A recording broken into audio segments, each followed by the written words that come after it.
नमस्कार दोस्तों, स्वागत है आप सभी का एक और नई वीडियो में। मेरा नाम है संदीप कुमार भारती और आप देख रहे हैं स्टेनो बाबू। दोस्तों, एसएससी स्टेनोग्राफर 2025 का जो सीबीटी पेपर होने वाला है, उसके लिए अब आपके पास 90 दिन से भी कम का समय बचा हुआ है। और आप अपनी तैयारी को अगर मजबूत करना चाहते हैं, तो इस वीडियो में मैं कुछ आपको टिप्स बताने वाला हूँ, जो जो कि मतलब मैंने खुद भी फॉलो किया था लास्ट 90 डेज़ में। जब मेरे पेपर का 90 दिन बचा हुआ था, तभी मैंने यही किया था। तो आज भी मैं आप लोगों को वही बताने वाला हूँ, जिस चीज़ को मैं फॉलो करके मतलब अच्छा स्कोर किया हूँ। तो इस वीडियो को अंत तक ज़रूर देखिएगा, और अगर इस वीडियो से आपको कोई हेल्प मिलती है तो वीडियो को लाइक करके चैनल को सब्सक्राइब कर दीजिएगा और बेल आइकन ज़रूर दबा दीजिएगा, ताकि मैं जब भी कोई नया वीडियो अपलोड करूँ तो आपके पास तुरंत नोटिफिकेशन पहुँच जाए। सबसे पहले मैं उन लोगों की बात करूंगा जिनका सिलेबस पूरा ऑलरेडी कंप्लीट हो चुका है और वो इस समय केवल मॉक टेस्ट दे रहे हैं, और उनके जो मार्क्स हैं वो मॉक टेस्ट में अच्छे नहीं आ रहे हैं या एक पॉइंट पर जाकर स्टक हो गए हैं, अटक गए हैं। तो उनके लिए जो मैं सुझाव देने वाला हूँ वो यह है कि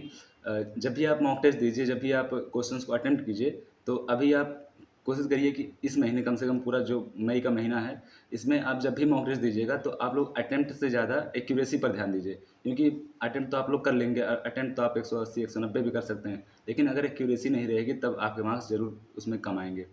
इसी चीज़ को मैंने भी अपने तैयारी के टाइम पे फॉलो किया था, और जब भी मैं मॉक टेस्ट देता था तो मैं कोशिश ये करता था कि अभी अपनी एक्यूरेसी सुधारूं, और लास्ट के एक महीने में जब पेपर का एक महीना बचेगा तब अपना अटेम्प्ट बढ़ाऊंगा। लेकिन उस टाइम पे मैं केवल एक्यूरेसी पे ध्यान देता था, और जो मेरी मॉक टेस्ट की एक्यूरेसी थी वो अप्रॉक्स 88 89 या 90 प्लस आ जाती थी। और इसी का रिजल्ट ये रहा था दोस्तों। मेरे जो एसएससी 2024 का पेपर हुआ था, उसमें मेरा जो एक्यूरेसी था वो 92% था। और इसके बाद जब भी आप मॉक टेस्ट दीजिए, तो मॉक टेस्ट देने के बाद कम से कम 2 घंटा या ढाई घंटा बैठ के उसको एनालाइज़ करिए। जो क्वेश्चंस आपको गलत हुए हैं, उसको कहीं पर नोट करिए और उसको दोबारा-तिबारा मतलब 2 बार, 3 बार, 4 बार उसको सॉल्व करने की कोशिश करिए। अगर वो रीज़निंग का क्वेश्चन है, तो रीज़निंग का देखिए किस टॉपिक से आपका वो एरर हुआ है, किस टॉपिक का गलती हुआ है। तो अगर आपको लगता है कि वो टॉपिक मतलब थोड़ा बहुत सिली मिस्टेक है, तब तो आप उसको इग्नोर कर सकते हैं। लेकिन अगर उस टॉपिक में ही आपको प्रॉब्लम है, लगातार 3-4 मॉक टेस्ट से आपको सेम टॉपिक में सेम क्वेश्चन पे सेम टाइप क्वेश्चन में दिक्कत हो रहा है, तब आप ज़रूर उसका पहले एक बार बेसिक कॉन्सेप्ट क्लियर कर लीजिए, चाहे यूट्यूब से, चाहे किसी किताब से, चाहे किसी मतलब चाहे जहाँ से आप करना चाहते हैं। एक बार सबसे पहले उसका बेसिक कॉन्सेप्ट जो है क्लियर रहेगा उस टॉपिक का, उस चैप्टर का, तो आपका क्वेश्चन कभी भी गलत नहीं होगा। इसके बाद दोस्तों, अगर आपका क्वेश्चन जीके में या इंग्लिश में गलत होता है, उसके लिए भी आपको सेम करना पड़ेगा, सेम ही चीज़ करना पड़ेगा। आप सबसे पहले देखिए कि किस सब्जेक्ट का या किस टॉपिक का आपका एरर हुआ है, किस टॉपिक में गलती हुआ है, और क्या वो गलती लगातार हो रही है। लगातार अगर आपसे वही सेम सब्जेक्ट में, सेम टॉपिक में लगातार आपसे गलती हो रही है, तो ज़रूर आपका कहीं न कहीं कुछ छूटा होगा। जब भी आप तैयारी किए होंगे, तो कुछ ना कुछ आपने ज़रूर उसमें छोड़ा होगा, जिसकी वजह से आपसे वही सेम क्वेश्चन या सेम टाइप का क्वेश्चन नहीं बन रहा है लगातार। अब बात करते हैं उन स्टूडेंट्स की जिनका मतलब अभी सिलेबस नहीं कंप्लीट हुआ है, या 1 महीना 2 महीना हुआ उनको तैयारी शुरू किए, और वो ये एक्सपेक्ट कर रहे थे कि पेपर तो अक्टूबर नवंबर में होगा, इसलिए आराम से तैयारी कर रहे थे। और जबकि पेपर इतना अचानक से होने वाला है, तो उनकी तैयारी पर ज़रूर कुछ ना कुछ इफेक्ट पड़ेगा। तो आप लोग घबराइएगा नहीं, आप लोग जिस हिसाब से तैयारी कर रहे थे आप उसी हिसाब से तैयारी करिए, और कोशिश ये करिए कि जो चैप्टर आप ख़त्म कर दीजिए, आप मतलब टेक्स्ट बुक ऐप पर या जहाँ से भी आप मॉक टेस्ट देते हो, आप सबसे पहले चैप्टर वाइज टेस्ट देना शुरू कर दीजिए। जैसे मान लीजिए आज आपने वॉइस पढ़ा या नरेशन पढ़ा, तो उस मॉक टेस्ट वाले ऐप पे जाइए और अपना उसी चैप्टर का मॉक टेस्ट खोल के या उसी टॉपिक का मॉक टेस्ट खोल के दीजिए। 10 क्वेश्चन, 20 क्वेश्चन जो भी आप देंगे वहाँ पर, इससे आपको ये अंदाज़ा हो जाएगा कि आपका वो टॉपिक क्लियर हो चुका है। आपका वो टॉपिक अब दोबारा आपको अब कभी परेशान नहीं करना है। अगर आपका 20 क्वेश्चन में 18 भी सही हो रहा है, तब भी आप मान के चल सकते हैं कि आप ये कह सकते हैं कि आपका जो तैयारी है वो सही हो रहा है। इसके अलावा जो फ्रेशर बच्चे होते हैं, जो नया-नया तैयारी अपना शुरू करते हैं, तो उनके लिए कई सारे टॉपिक में दिक्कत होती है, कई सारे टॉपिक में प्रॉब्लम होती है, और ख़ासकर जीके, जीएस में भी मतलब उनको मैंने दिक्कत होते हुए देखा है। तो अगर आप कहीं से जीके कर रहे हैं, कहीं कहीं से पढ़ रहे हैं तो अच्छी बात है, लेकिन अगर नहीं पढ़ रहे हैं तो सबसे पहले आप बेसिक जो है मतलब चैप्टर वाइज़ उसको करिए, ख़त्म करिए। अगर आप कर सकते हैं तो जो परमार एसएससी के चैनल पर पड़ी हुई है एफआरबी पिछले साल वाली, आप उसको कर सकते हैं। वहाँ पे बहुत ही सिंपल वर्ड्स में, बहुत ही छोटे-छोटे वीडियोज़ में, ज़्यादा से ज़्यादा आपका 30 मिनट 35 मिनट का वीडियोज़ है एक चैप्टर का, तो आप वहाँ से उसको कवर कर सकते हैं। और जो भी इम्पोर्टेंट सब्जेक्ट्स है, सबसे पहले उसको कवर कर लीजिएगा। अब पेपर इतना मतलब पास आने आने वाला है, तो अगर आप कोई सब्जेक्ट या कोई चैप्टर मतलब कोई ऐसा सब्जेक्ट है जिसको आप स्किप करना चाहते हैं जीके में, तो कर सकते हैं। मैं यहाँ पर नाम लिख दूँगा उन सारे सब्जेक्ट का जो आपको स्किप करना है, और इनको स्किप करने के बाद भी आप अच्छा स्कोर कर सकते हैं, क्योंकि ये जो चैप्टर्स मैं यहाँ पे आपको दिखाने वाला हूँ या आप देख रहे होंगे, तो ये चैप्टर से जो क्वेश्चन नंबर ऑफ़ क्वेश्चन हैं वो धीरे-धीरे कम होते जा रहे हैं। मेरे शिफ्ट में पॉलिटी से केवल 2 क्वेश्चन आया था और फिज़िक्स से 1 क्वेश्चन आया था, करंट अफ़ेयर से आया था 4-5 क्वेश्चन, लेकिन अब करंट अफ़ेयर्स का जो स्कोप है वो बहुत बड़ा है और आप नहीं चाहेंगे कि आपका पूरा ध्यान सारे सब्जेक्ट से हट के करंट अफ़ेयर्स पे चला जाए, तो करंट अफ़ेयर्स को भी आप स्किप कर सकते हैं। और रही बात इंग्लिश की, तो इंग्लिश में जब आपका ग्रामर, आपका कॉम्प्रिहेंशन और क्लोज टेस्ट और पैसेज वाला पोर्शन मतलब मान लीजिए कंप्लीट होने वाला है या कंप्लीट कर रहे होंगे, तो इसमें भी आप कुछ टॉपिक को छोड़ सकते हैं। मैं यहाँ पर लिख दूँगा कि आपको कौन-कौन सा टॉपिक छोड़ना है और क्या पढ़ना है, क्या नहीं पढ़ना है। इसको आप एक बार देख लीजिएगा ध्यान से। इसके बाद दोस्तों मैंने देखा था बहुत लोगों का कमेंट आया था कि भाई सीबीटी के साथ-साथ स्किल का भी तैयारी करना है, तो कुछ सजेशन दे दो। तो उनके लिए मैं बस यही कहना चाहूँगा, सबसे पहले आप जो अपना स्टडी रूटीन है, अगर आप फ्रेशर हैं तो अपना स्टडी रूटीन कम से कम 8 आवर्स का करिए, और जो आपको प्रैक्टिस करना है, शॉर्ट हैंड प्रैक्टिस या स्टेनो प्रैक्टिस जो करनी है आपको, वो कम से कम दिन में 2 घंटा करना है। अगर आप बिगिनर हैं तो 2 घंटा प्रैक्टिस करिए, लेकिन अगर आप बिगिनर नहीं हैं, अगर आपका जो बेसिक है, बेसिक से लेकर एडवांस तक सारे रूल्स आपको पता हैं, सारे अ, मतलब सब कुछ आपको पता है, जो भी उसमें नियम कानून लागू होता है, जो भी जिस भी नियम कानून से वो लिखा जाता है, अगर वो आपको पता है, तो आप पर डे एक मतलब डिक्टेशन लिखिए, चाहे यूट्यूब से, चाहे किसी बैच से अगर आप लेना चाहते हैं तो। लेकिन मैं तो कहूँगा यूट्यूब पर इतने सारे डिक्टेशन बोलने वाले लोग हैं, आप यूट्यूब से लिखिए और जिस भी कैटेगरी का आप लिखना चाहते हैं वहाँ पे 60 डब्ल्यूपीएम से लेके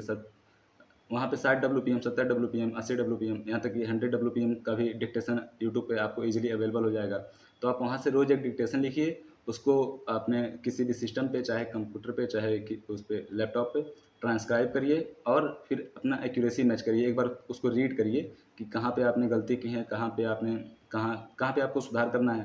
लेकिन दोस्तों अगर आप लोग बिगिनर हैं तो आप ज़रूर प्रैक्टिस कीजिए, ठीक है? बेसिक से लेके अभी आप बेसिक करिए। अगर आप मान लीजिए कि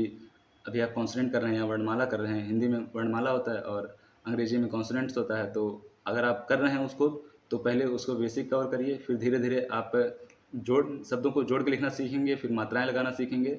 तो जब तक एग्ज़ाम हो जाएगा, जब तक सीबीटी का एग्ज़ाम होगा, तब तक आप लोगों का बेसिक क्लियर हो जाएगा और उसके बाद एग्ज़ाम के बाद कम से कम 3 महीने का समय मिलेगा आप लोगों को स्टेनो स्किल के लिए। तब तक आप लोग अपना एडवांस भी कर सकते हैं और अच्छे से अपना स्किल दे सकते हैं। अगर दोस्तों आप लोगों को अपने स्किल में इम्प्रूवमेंट करना है, तो मेरा जो बेस्ट सजेशन बच्चों को रहता है वो यही रहता है कि अगर आपके आस-पास कोई ऑफ़लाइन सेंटर, कोचिंग सेंटर हो, तो उसको ज़रूर कर लीजिएगा, क्योंकि ऑनलाइन में वो फैसिलिटी आपको नहीं मिल पाती है कि आप वन टू वन इंटरेक्शन के साथ अपने डाउट को क्लियर कर सकते हैं, या जो भी आपको उस टाइम पे प्रॉब्लम हो रही होगी, वो आप किसी से शेयर नहीं कर सकते ऑनलाइन बैचेस में, यही दिक्कत होती है। लेकिन अगर आप किसी ऑफ़लाइन सेंटर पर जाते हैं, किसी ऑफ़लाइन सेंटर से तैयारी करते हैं, तो वहाँ पर आपको इंस्टेंट सॉल्यूशन बताया जाता है, इंस्टेंट आपका जो भी आपको प्रॉब्लम है, वो आपका सुना जाता है और आपको उसके लिए कुछ न कुछ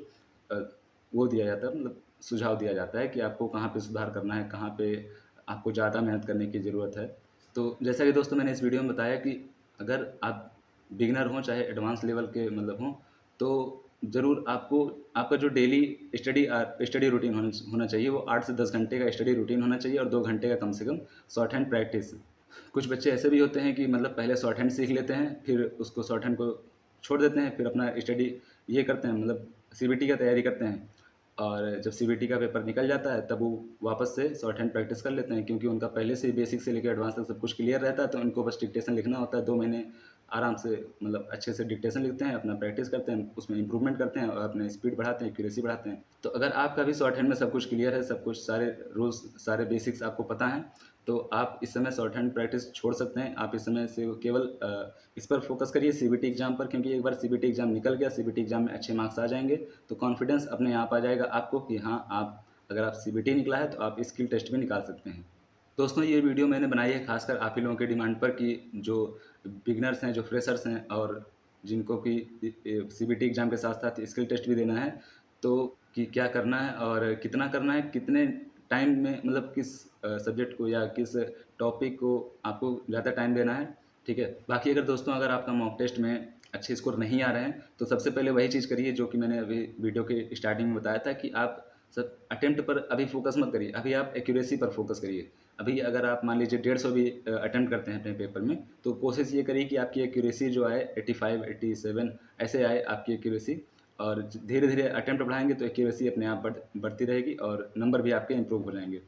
बहुत लोगों को मैंने देखा है दोस्तों कि अटेम्प्ट बढ़ाने के चक्कर में वो जीके जीएस में और इंग्लिश में गेस मारने लगते हैं या तुक्का मारने लगते हैं। तो ऐसा करने से आपको बिल्कुल बचना है दोस्तों, क्योंकि मान लीजिए अगर आप तुक्का मार रहे हैं तो इससे आप ही का नुकसान है, इससे आपके बगल वाले का या आपके सामने वाले का नुकसान नहीं होगा, इससे आप ही का नुकसान होगा। क्योंकि मान लीजिए कि आपने 5 क्वेश्चन पे तुक्का मारा, एक सही हो गया 4 गलत हो गया, तो आपका जो एक सही हुआ था और 4 गलत हुआ तो सब कुछ कट पीट के आपका 0 नंबर हो जाएगा, तो आपका कोई